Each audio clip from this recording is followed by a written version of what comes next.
Danton Heinen, Vincent Desharnais, get your behinds out of Vancouver and over to Pittsburgh, because Jim Rutherford and Patrik Allvin have just made yet another transaction on the night. I think Rick Dhaliwal said it best. Can the Canucks stop making trades and let me enjoy my Friday night?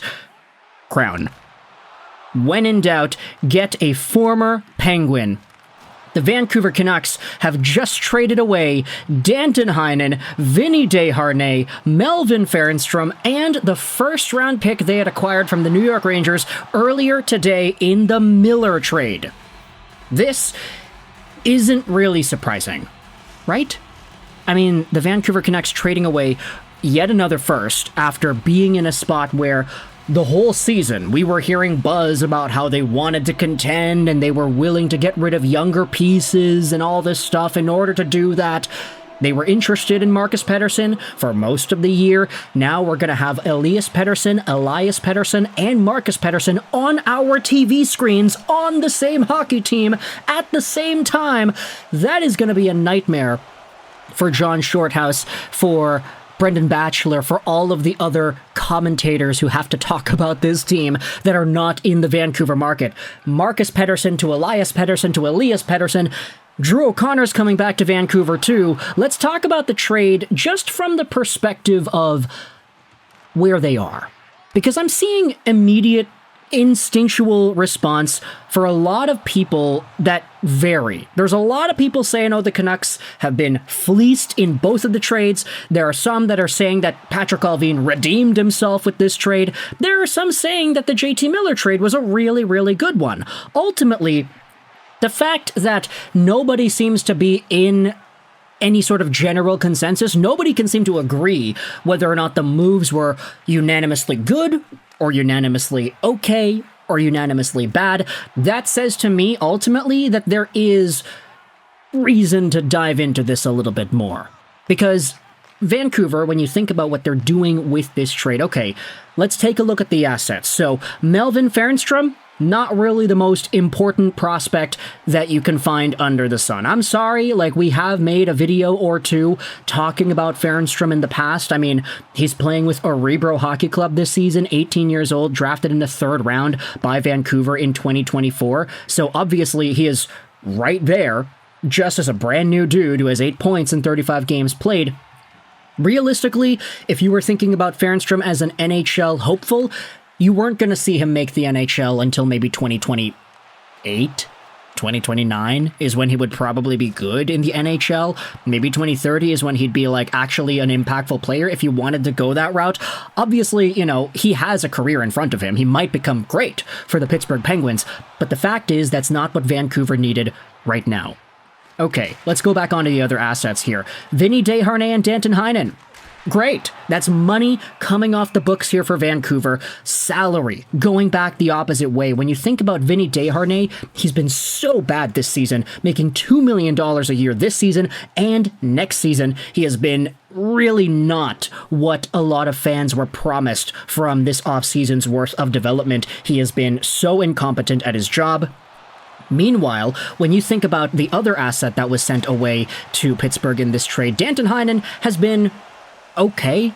I don't want to say that he's been a world beater. He's been, for the most part, fine to maybe barely acceptable. 29 years old, so obviously he's not going to get significantly better, but he's making $2.25 million.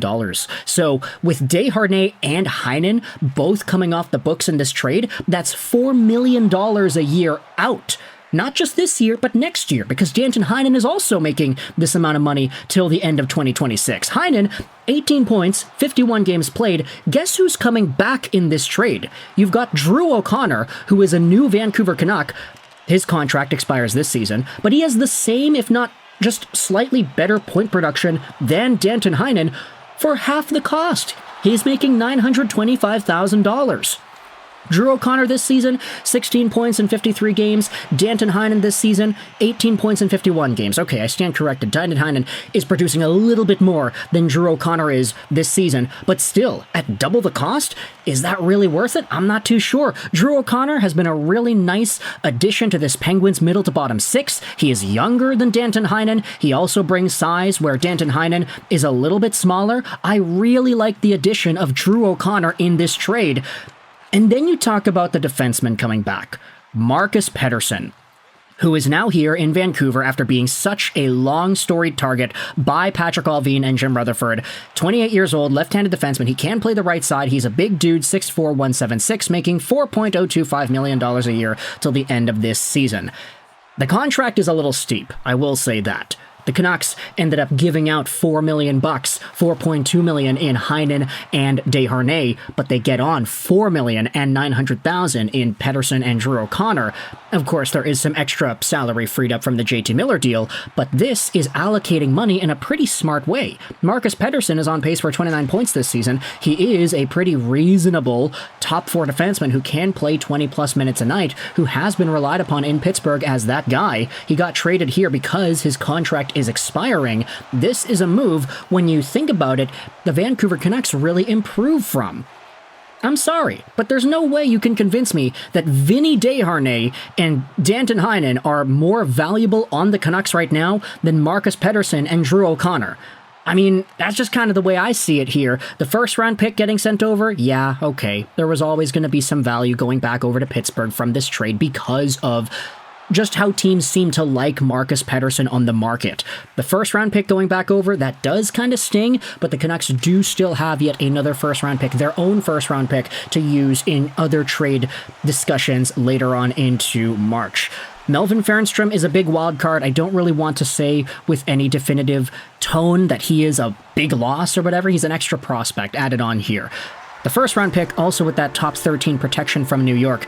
I guess for Vancouver fans, it wasn't really going to be an issue of whether or not you paid attention to the standings, like, oh, we got to see if New York makes the bottom part of the league, because if they do, then the first-round pick will slide over to 2026 and all that. I guess Patrik Allvin and Jim Rutherford, they didn't want to rely on any uncertainties to progress their team forward. They just wanted to say, hey, we have this asset. It doesn't help us right now. Let's trade it away alongside some other players that do make some money, and we'll get some upgrades in return. Marcus Pettersson is an upgrade over Desharnais. Drew O'Connor is an upgrade over Heinen because he produces the same. He's a little bigger, he's a little younger, and he's half the cost. So Vancouver, I do understand that a lot of people will say that, like, oh yeah, the Canucks didn't really get much value. They traded away at first. I feel like people in this market, I don't know what it is, they really do value first-round picks when the team is already in a spot where we know that they're not